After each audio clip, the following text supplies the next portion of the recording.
From the Missouri School of Journalism, welcome to Global Journalist. I'm Jason McClure.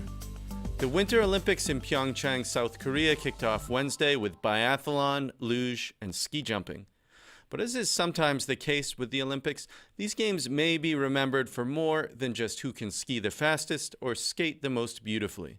That's because last month, North and South Korea, two countries still technically at war, announced that they would march under a unified flag at the opening ceremonies. A total of 22 North Korean athletes will compete on joint Korean Olympic teams in women's ice hockey as well as skiing and speed skating. Now, this move came as something of a shock, given that the North and South Korean governments had had virtually no direct communication for 2 years, as well as the fact that the U.S. and North Korea had been seemingly moving closer to a military confrontation in recent months. So while the sight of North and South Korean women playing hockey together may be merely symbolic, symbols matter. On this edition of Global Journalist, a look at the history of sports diplomacy and how playing games together can actually shape international conflict like that in Korea. Now, in a few moments, we're going to hear from three different experts who have been following this issue closely. But first, we're going to talk to Konstantinos Filis of the International Olympic Truce Center. That's an organization affiliated with the International Olympic Committee. He joins us from Athens, Greece, the birthplace of the Olympics. Konstantinos, welcome. Hello. Well, your organization is under the umbrella of the International Olympic Committee, but this idea of having a truce around the Olympics dates back to ancient times. Give us just a little bit of background. That is absolutely correct. Back in 776 BC, according to the myth, Iphitos, the king of one of Greece's city-states, which were in constant conflict, went to the Delphic oracle to ask how he could end these conflicts. The oracle urged him to revive the Olympic Games as a means of temporary peace. And actually, as a result, armed conflicts gradually took a back seat as citizens who were also soldiers took part in the games, where a victory took on great value, which resulted in a reduction in the amount of time willingly devoted to bearing arms. So every 4 years, a ceasefire was agreed to for athletes, spectators, and artists to travel to and from the games in Olympia. And this truce was observed, though not always in full, for some 1,200 years, making it the most durable peace accord in history. And it was only back in 1993 when in modern times the Olympic family and the United Nations took the lead. And it was back then when the UN General Assembly approved a resolution entitled Building a Peaceful and Better World Through Sport and the Olympic Ideal, which actually calls upon member states before every edition of the Games to observe the Olympic truce and to use sport as a tool to promote peace, dialogue, and reconciliation. Well, Konstantinos, if I could just put this in a little bit of context then. So you mentioned that this was an ancient tradition associated with the ancient Olympics, and then it was revived again in the early 1990s. I think the Winter Games were in Lillehammer in 1994. So in advance of that, many of our listeners will remember that the war in Yugoslavia was going on. So in advance of those games, there was an effort to have a truce, particularly since the city of Sarajevo, which was heavily damaged during that war, had hosted the games themselves. So tell us what happened. In Lillehammer 1994, the Olympic family and the United Nations took again the lead. They proved that in coordination with each other, they can actively contribute to securing, even for a short time, the cessation of hostilities. So during the opening ceremony of the Lillehammer Winter Games, and for 24 hours, a ceasefire was achieved in the whole of ex-Yugoslavia, which was back then in war. So even in a small corner in the earth, this was a precious beginning for the Olympic family and for Olympic truce. Well, last year there had been a lot of concern ahead of these games that North Korea might try to disrupt them.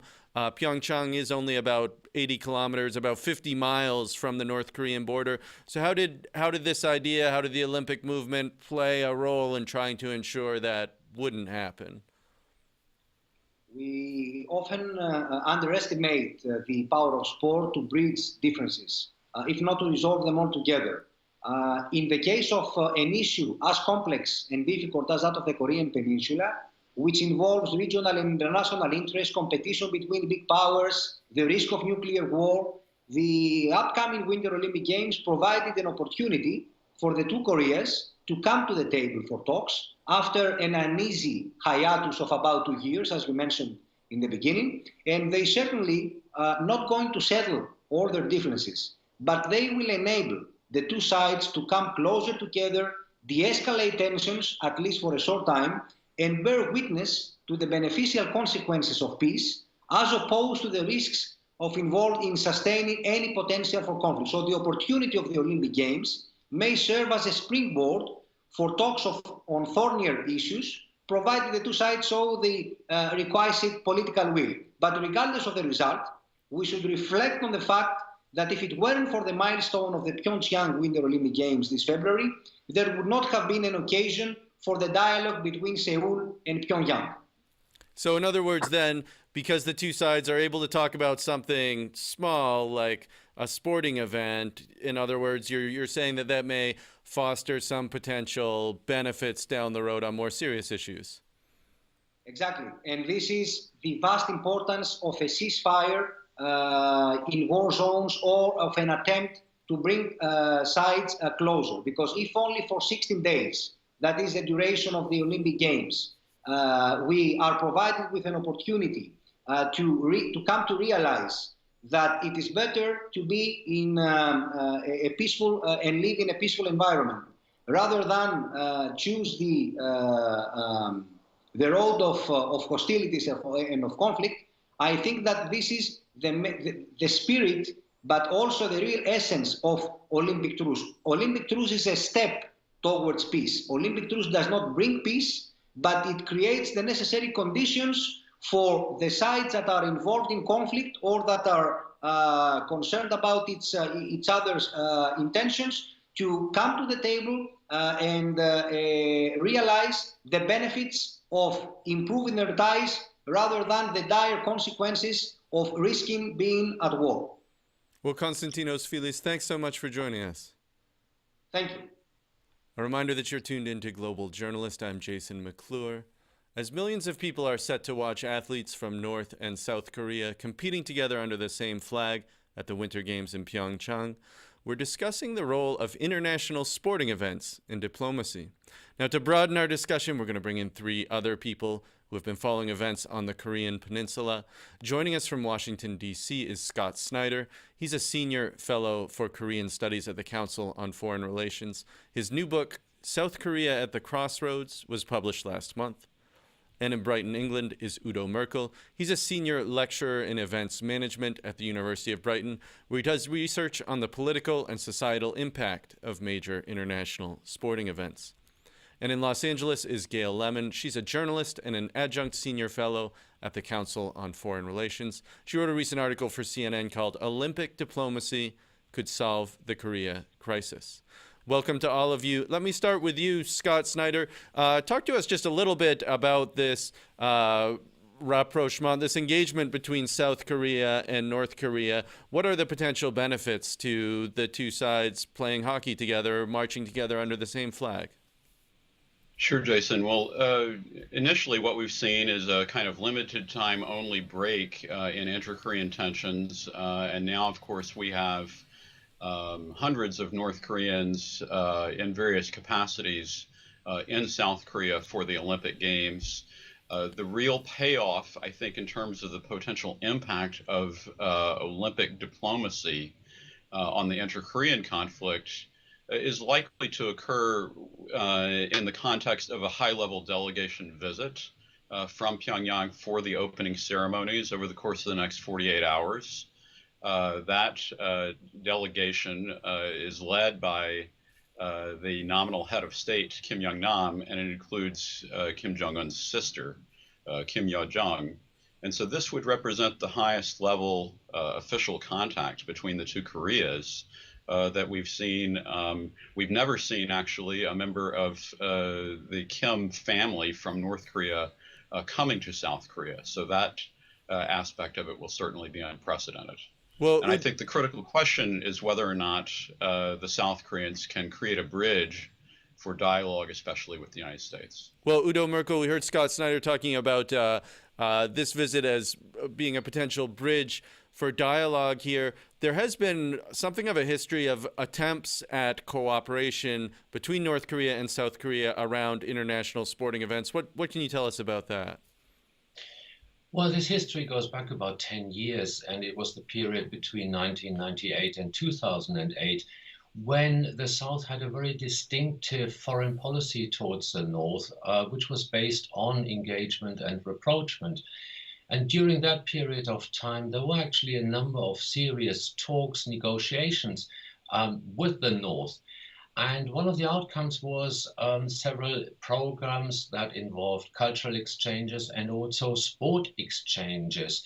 The public in South Korea was very interested. These were the inter-Korean sports unification matches, as well as appearances at a number of Olympic Games, Asian Games, and other regional events where North and South Korea marched together, used the unification flag. But it's difficult to compare these activities 10 years ago with what's happening right now, because you've mentioned before, North and South Korea haven't really been in touch with each other for the last 10 years, have literally not talked to each other for the last 2 years. And now joining their forces, marching together at the Olympics, is not an expression or a demonstration of success based on these kind of negotiations and talks. This is much more different because it could initiate a new phase of talks, negotiations, engagement, and rapprochement. So it's very different. So in other words, what happened previously was that there was sort of a serious political dialogue that led to sort of the symbolic meeting of the teams around a sporting events. Here we have no sort of serious political dialogue, but we're starting with the meeting of the teams around a sporting event in hopes that it will lead to political dialogue then. Absolutely right. 10 years ago, sport was just part of a much bigger parcel of foreign policy, of a very distinctive strategy. Right now, there is a big vacuum here, and sport is used to perhaps initiate a new rounds of talks. And the presence of Kim Jong-un's sister is quite remarkable and quite momentous, because there are very likely to be high-level political talks. My understanding is that there is a lunch meeting on Saturday between the South Korean President Moon Jae-In and the North Korean delegation. And I would think that this will be a meeting to determine an agenda for more meetings and more talks over the last 2 weeks and perhaps beyond that short period of time. Well, Gail Lemon in Los Angeles, South Korea, many of our listeners will remember, hosted the Summer Games in Seoul in 1988. And even way back then, there had been an effort by the two countries to work together on that. It didn't come together. Tell us about that.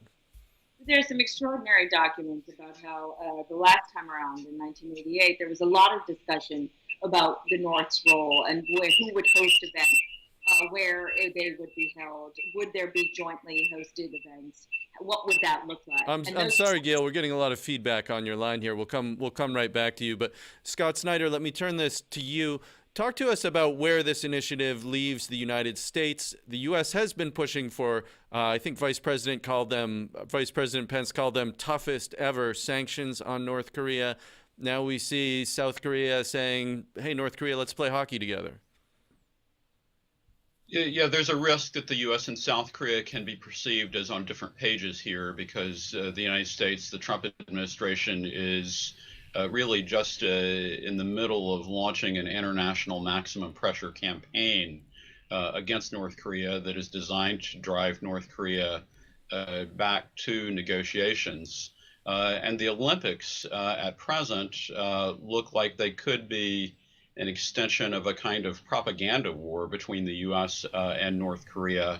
Certainly North Korea possibly trying to use the Olympics to normalize its image as a nuclear state, while Vice President Pence has brought with him the father of Otto Warmbier, who tragically died following an extended detention in North Korea.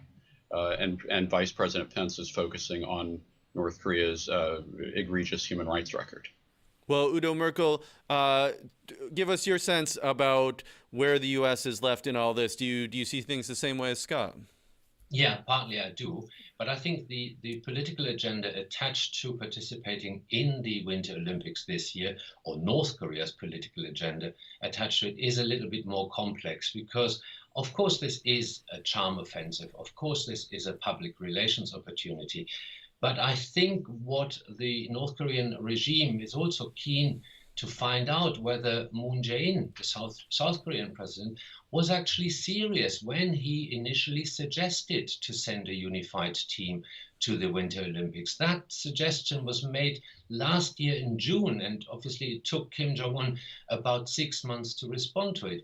But now, having responded to it, he can actually see that Moon Jae-in is serious, that he wants to go a different way, that his understanding of sorting out inter-Korean relations is different from his two predecessors, and obviously very different from the much more confrontational approach of the Trump administration.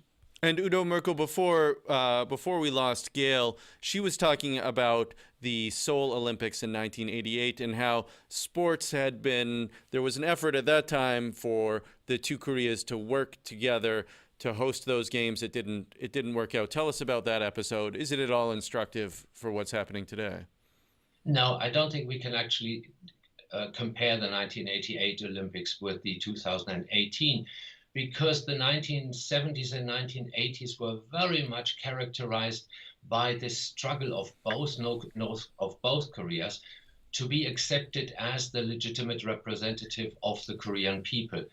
That kind of battle was very much finished in the late 1980s with South Korea hosting the Olympics. We've moved on from that time, and the situation has obviously become much more tense these days due to the availability of nuclear weapons by the North. Well, at that time, correct me if I'm wrong, Udo, I believe the North Koreans shot down a South Korean airliner that killed something like 300 people sort of in the run-up to those games.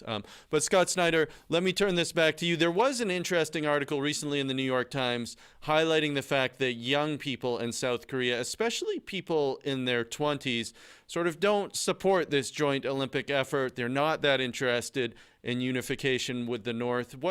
What's going on there? Why do South Koreans, at least younger ones, seem to be losing interest in reunifying? The South Korean public reaction to North Korea's participation in the Games has been very interesting because, on the one hand, South Koreans are welcoming North Korea's participation, but the fielding of the unified hockey team has struck a chord, especially among young people in South Korea, as something that is really undesirable because it took away opportunity for some female members of the women's South Korean ice hockey team that had been working so hard. And also, in a way, the fielding of the hockey team is a good test of whether younger generations in South Korea conceive of nationalism as associated with the nation, with South Korea, or is associated with the common race. That would be a unified concept that would bridge the two Koreas. And increasingly younger generations are skeptical about the prospects for unification and actually quite concerned about the cost that they in particular would bear as part of any kind of unification process that would bring together South and North Korea economically. A reminder that you're tuned in to Global Journalist. I'm Jason McClure. As events at the Winter Games kick off in Pyeongchang with athletes from North and South Korea competing together under the same flag, we're talking about sports diplomacy. We're joined by Scott Snyder of the Council on Foreign Relations, Udo Merkel of the University of Brighton, and Gail Lemon, an international affairs journalist and adjunct senior fellow at the Council on Foreign Relations. If you're interested in more Global Journalist, check us out online at globaljournalist.org. There you can find additional coverage of underreported international news and human rights issues, including a series of recent interviews with international journalists forced to flee their home countries. You can also like us on Facebook, where we live stream, follow us on Twitter, subscribe to our podcast on iTunes, or check out our videocast on YouTube.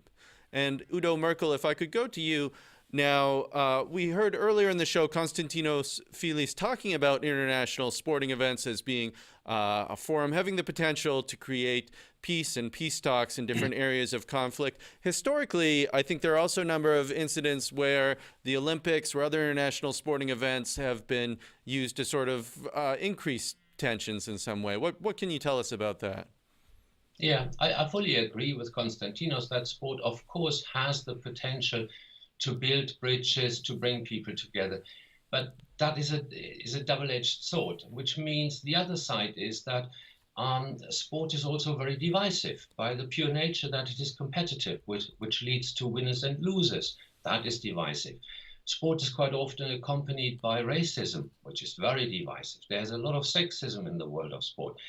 So sport can also be very divisive, and that was clear during the Cold War period, so the late 1940s to the late 1980s, when sport was utterly unable to build any bridges between the two powerful alliances led by America and the Soviet Union. It even led to a huge boycott of the Moscow Olympics in 1980, followed by a boycott of the Eastern European countries led by the Soviet Union in 1984.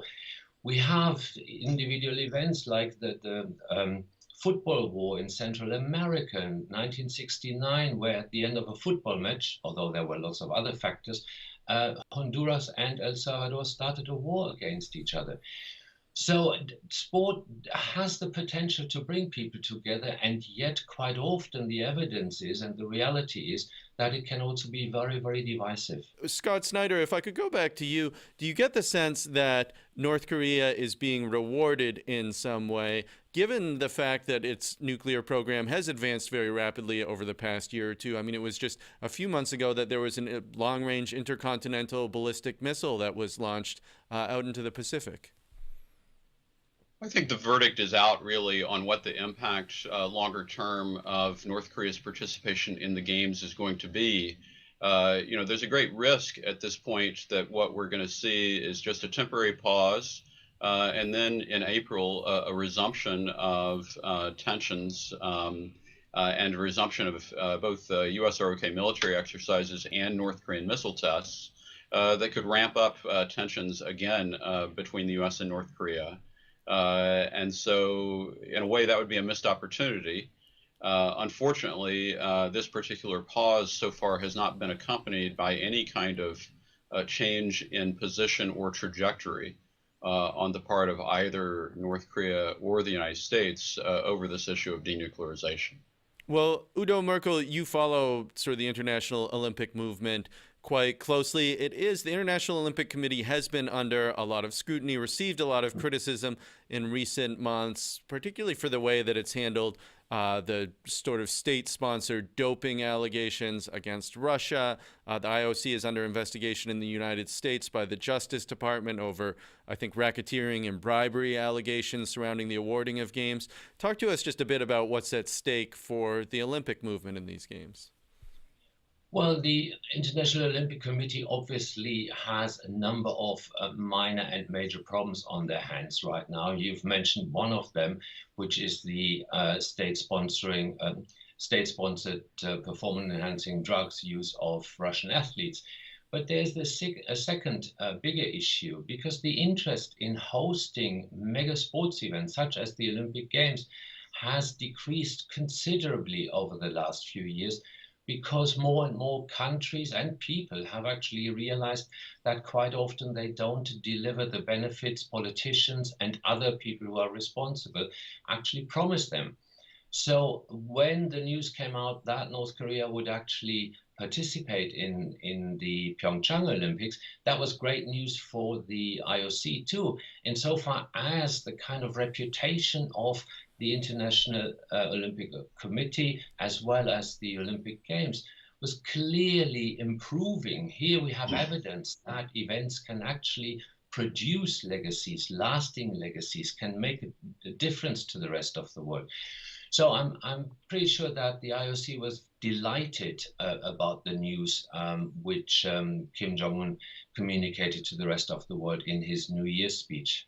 Because, and correct me if I'm wrong here, when South Korea made their application for the Games, one of the potential benefits that they talked about in their application was that the Games could be used as sort of a way to kickstart diplomacy and peace on the Korean Peninsula. But Scott Snyder, talk to us just a little bit about where you see this issue going over the next 2 years, over the next 3 years. Is there some room for optimism that this informal meeting that led to the joint teams playing together is going to sort of foster a new track, a new dawn in this conflict? Well, there's room for a lot of hope. I'm not sure that there is a great chance of success, but it's definitely worth trying. And so I think that the discussions that President Moon is going to have with the North Korea high-level delegation on Saturday are absolutely critical as a means by which to understand North Korean intentions and to try to broaden North Korea's own perspective about where they're going, to try to connect North Korea with the rest of the world in some meaningful way.